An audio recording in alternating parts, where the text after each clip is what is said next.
Salam, hər birinizi xoş gördük. Əziz Əmək və Əhalinin Sosial Müdafiə Nazirliyinə müraciət etmiş və ya etmək istəyən şəxslər, bu video sizlər üçündür. Bu videoda mən müraciət etmək qaydasını, hansı qurumları seçmək lazımdır və yaxud da ki, bu elan edilmiş vakansiya nədir? Bunlar haqqında istəyirəm ki, sizə ümumi məlumatlar verəm. Loro dildəki başa düşmüş olaq. Deməli, bilirsiniz ki, ən son vakansiya çıxdığı 2025-ci ilin 8 avqust tarixində elan edildi və biz namizədlərimizi qeydiyyatdan keçirtdik, test mərhələsini hazırlaşdırdıq, daha sonra müsabiqə hazırlaşdırdıq və bir çoxlardan müvəffəqiyyət əldə etdi. Və düşünürdük ki, növbəti vakansiya 2026-cı ilin ortalarında çıxar. Lakin 2026 girməmiş, yəni bugünkü gün 26 dekabr tarixində növbəti vakansiya elan edildi. Bəs yaxşı, bu nədir? Bu nə vakansiyasıdır? Deməli, əziz yoldaşlar, Əmək və Əhalinin Sosial Müdafiə Nazirliyinin tabelindəki olan dövlət orqanları var. Məsələn, Dost İş Mərkəzi, Sosial Xidmətlər Agentliyi, Dost Agentliyi və ya İnfrastruktur Mərkəzi ümumiyyətlə 9 qurum vakansiya elan elədi və biz bu vakansiyalarda iştirak edə bilərik.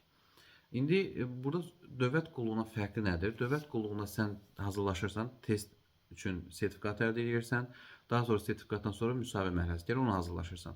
Bu qurumların dövlət qulluğuna fərqi ondan ibarətdir ki, özləri testi və müsahibəni keçirilir. Başa düşürsünüzmü? Bunun əlavə olaraq da, burada indi başlayıram artıq sizə digər məqamları izahını verək. Deməli, hər kəs müraciət edə bilər. Birinci bunun altından qeyd edeyim. Dövlət qulluğu sertifikatı olmayan şəxslərdən müraciət edə bilər. Və ümumi bu adını çəkdiyim 9 dənə qurum, indi biraz sonra bunlarla daha ətraflı şəkildə tanış olacağıq. Bu 9 dənə qurum, STM-in tabelindəki olan 9 qurum ümumiyyətlə 50 vakant vəzifə elan edib bir yerdə cəmi və bu vakant vəzifələrin əksəriyyəti rayonlardadır. Hansı ki, bu rayon ərazisində yaşayan ali təhsilli şəxslər üçün düşünürəm ki, üstünlükdür. Ümumi test imtahan müsabiqədir. Birinci test olur, daha sonra müsabiqə mərhələsi gələcək. Deməli, bir test imtahanı imtahan nə vaxt olacaq? Hər ki, bu barədə məlumat yoxdur. Mənə bu çox tez sual verirlər ki, bəs imtahan nə vaxt olacaq? Qeydiyyat yanvarın 9-u bitir. Mən fikrimə görə yanvarın sonu və ya fevralın əvvəli test imtahanı olacaq. Bu birinci sual. Testli suallara keçək. İkinci, məsələn, deyirsiniz ki, ümumiyyətlə hansı fənlər var? Bax, ümumiyyətlə 50 sualdır. Bu qurumlar hansı birinə müraciət edirsən, heç bir fərq yoxdur. Ümumi 50 sualdır. Və bu 50 sualdan 25-i qanunvericilikdir, 15-i məntiqdir, 10 dənəsi isə dünya görüşüdür. Yaxşımı? Bu elədirmi 50. Və səhv düzü aparmır. Bütün 50 sualın hamısı da qapalıdır, açıq deyil. Keçid 70% təşkil edir. Yəni 50 sualdan 35-ini yazan artıq keçidi keçmiş hesab olunur və müsahibə mərhələsinə buraxılır. Bura qədər aydındırmı? Hər şey bizim üçün. Bundan əlavə olaraq da bəzi yoldaşlar var ki, bəzi şəxslər var ki, test imtahanından azaddılar. Bunlar birbaşa müsahibə mərhələsinə, elan edilmiş bu vakansiyanın birbaşa müsahibə mərhələsinə buraxılırlar. Bəs bu şəxslər kimlərdir? Bu şəxslər elmlər doktoru olan şəxslər, ola bilər və ya yüksəliş müsabiqəsinin finalçıları ola bilər, dövlət qulluğunda çalışan şəxslər ola bilər.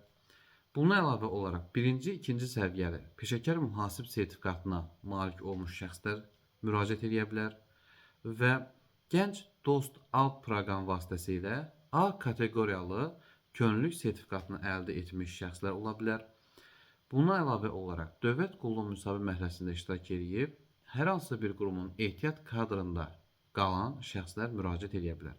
Baxın, bir daha sizə deyim, elan olmuş bu vakansiyalarda kimlər test imtahanını keçmədən birbaşa müsahibə mərhələsinə müraciət edə bilər?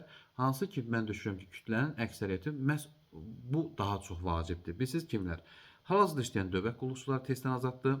İkinci, hər hansı bir qrup müsahibəsindən keçib, amma ehtiyat kadrda qalıb. Onlar da testdən azaddır.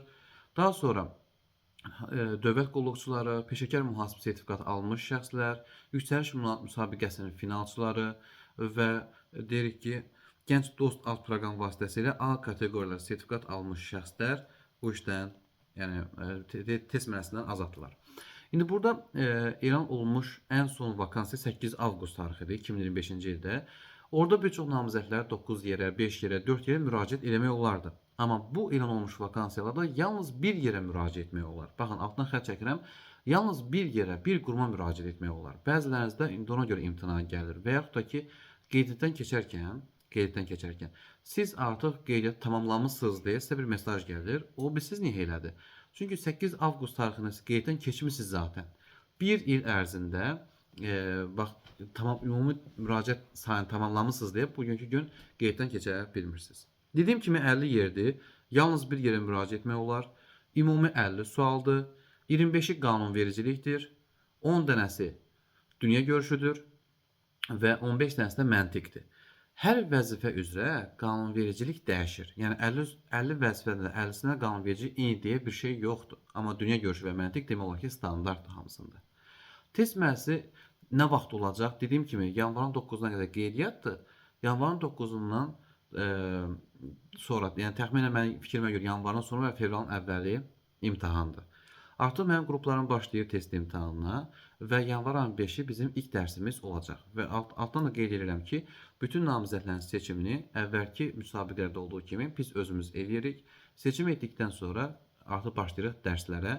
Qanun və dünya görüşü mənim tərəfindən tədris olunur. Məntiq isə kursun müəllimi olan müəllim tərəfindən tədris edilir. Yəni bu videoya baxdıqdan sonra siz hara müraciət edəcəm və yaxud da necə müraciət edəcəm, müraciət etmək qaydası biraz çətindir, onu izah verəcəm. Ümumiyyətlə bunların hər birisini qoşursunuz bir qırağa. Əgər siz hazırlaşmaq istəyirsinizsə, yəni yalnız müraciət edeyim, qırağa çəkilim yox. Əgər həqiqətən də hazırlaşmaq istəyirsinizsə, bizə müraciət edirsiniz, sizi qrupa əlavə edirəm və bütün namizədlərin seçimini etdikdən sonra başlayırıq dərslərə. Başa düşürsünüzmü? Yəni bu qədər sadədir. Və bizim Instagram səhifəsindən keçid edib baxa bilərsiniz ki, keçən 3 ay, 4 ay bundan əvvəl elan olmuş vakansiyada biz nə qədər namizədimiz keçib və nə qədər də müsahibə nəticələrimiz olmuşdur. İndi qeydiyyat birisi necədir? MyGov vasitəsilə biz qeyddən keçə bilərik. MyGov-la giriş edərkən bizi orada qarşılayır. Məsələn, asan imza və yaxud da ki, SIMA. Mən orada identifikasiya nömrəsi ilə qeyddən keçmənizi sizə tövsiyə edirəm. Şəxsiyyət vəsiqəsinin identifikasiya nömrəsini yazırsınız ora. Parol gələcək. Parol yaddan çıxar. Orada parol yaddan çıxarda bilərsiniz MyGov-da. Ona görə parol unutdum bas, yeni bir parolu ora qoy. Yəni uzun sözün qısası, MyGov-a daxil olursan, identifikasiya nömrəsi ilə daxil olmağı basırsan, orada identifikasiya nömrəni, şəxsiyyət vəsiqənin identifikasiya nömrəsini yazırsan, parol çox güman ki unutmusan, unutdum düyməsini bas, bərpa et və yenidən həmin təzə şifrəni yaz, MyGov-a daxil olacaqsan. MyGov-a daxil olduqdan sonra heç nə etməyə ehtiyac yoxdur. Ortada, yəni telefonun ortasında bir dənə skan düyməsi var. Onu açırsan və buradakı belə deyək də telefonundan və yaxud da ki kompüterinə baxırsansa gətirib oradan skan edirsən, baxa bilərsiniz siz vakansiyalara. Məncə düşünürəm ki, hər şey sizə ilkin olaraq bu 7 dəqiqə, 8 dəqiqə ərzində ətraflı şəkildə izahını verdim. Ümumi neçə sualdır, imtahan vaxtı 100 dəqiqə olmasını da qeyd etmək istəyirəm. İmtahan vaxtı 100 dəqiqədir. Hər doğru cavab 1 baldır. Səhv düzə aparmır. Keçid 50 sualdan 35-dir. Kimlər birbaşa müsahibəyə müraciət edə bilər, onu da bayaqlarını vurğuladım. Və artıq vakansiyalara baxmaq istəyirsinizsə, məsələn, bax, mən burada qarşımdadır. Vakansiyaların əksəriyyəti demək olar ki, rayonlardadır. Bu da rayon ərazisində yaşayan şəxslər üçün kifayət qədər üstünlük deməkdir. Məsələn, bax, Laçın rayonu, Kəlbəcər, Zəngilan və yaxud da ki, belə deyək də, digər rayonlar, Göyçay, əhatə edən rayonlar var. Çoxsu mütəxəssis, baş mütəxəssis, aparıcı mütəxəssis vakansiyalardır. Əlbəttə ki, Bakıda da bir çox yerlər açılmışdır. Məsələn, bax, bunlardan biri biz nə deyə bilərik? Bax, Bakıdan müraciət edə bilərik biz ən çox Dövlət Rəqəmsal İnnovasiyalar Mərkəzi, İnklüziv İnkişaf və Yaradıcılıq Mərkəzi, Dost Rəqəmsal İnnovasiyalar Mərkəzi, Tibbi Sosial Ekspertiza Reabilitasiya Agentliyi, Sosial Xidmətlər Agentliyi, Sosial İnfrastruktur. Yəni biz bu qurumlara müraciət edə bilərik. Ümumiyyətlə 9 orqan 50 vakansiya elan etmişdir. Və vakansiya dediyim kimi vakansiya baxmaq istəyirsinizsə də mən bu PDF halına salacağam. Kim istəyirsə bu nömrəni şərh hissəsinə qeyd edəcəm. Şərh hissəsinə mənə yazaraq nömrəni qeyd edəcəm. Orada mənə yazaraq vakansiyalarla daha ətraflı şəkildə tanış ola bilərlər. Bir daha üzərinə keçin və sağollaşım. Deməli, elan olmuş bu Əmək və Əhalinin Sosial Müdafiə Nazirliyinin tabeliyindəki olan dövlət orqanlarına hazırlıq artıq yanvar ayının əvvəlində biz başlayacağıq. Heç bir yerə müraciət edeyim, necə qeyddən keçim düşüncəsində olmayın. Biz çünki sizin üçün qeyddən keçidəcəyik və daha sonra sizi test qrupuna əlavə edəcəyik. Test imtahanında qanunvericilik və dünya görüşü mənim tərəfindən tədris olunacaq. Məntiq də kursun müəllimi olan tərəfindən. Test imtahanında 50 sualdan 35 keçid toplayandan sonra biz artıq hazırlaşacağıq müsahibə mərhələsinə. Müsahibədə tamamilə mənlikdir. Belə, başqa nə sualınız varsa bu nömrəni, daha doğrusu bu videonun şərh hissəsinə yazın. Başqa qeyddən keçmək üçün və dərsdə qruplarına qoşulmaq üçün yaza bilərsiniz. Vakansiya daha yaxından tanış olmaq üçün də yaza bilərsiniz. Sağ olun, gecəniz xeyrə qalsın.